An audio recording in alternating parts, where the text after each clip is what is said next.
There's no right answer. The most important thing is what's right for one marketer is if everyone's doing the same thing, it's not going to work for you.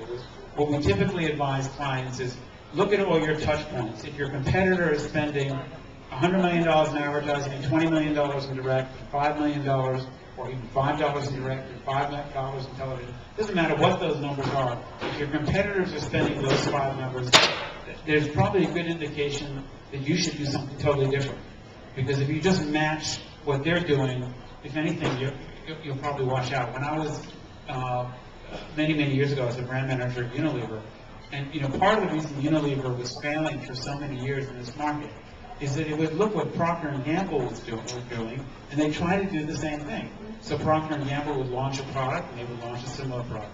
Procter & Gamble would put 20% of their advertising in television and 10% in direct, and they would do the same thing. And lo and behold, Procter was better at it. So that, at the end of the day, the best Unilever could do was get a number 2 product, or maybe a number 3, because by the time Procter had done it, they had just executed better at every point of touch.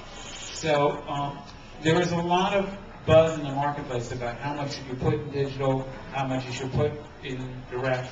I don't think there's a good answer other than TV is not as dead as you think, because at the end of the day, while people are spending a ton of time online, partly they're spending it now watching television, and while many more people are actively engaged in finding what they want, they're still spending a fair amount of time just sitting back and not wanting to go through the effort.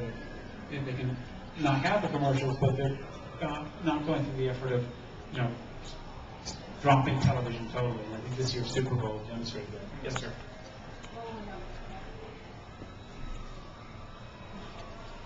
Thank you.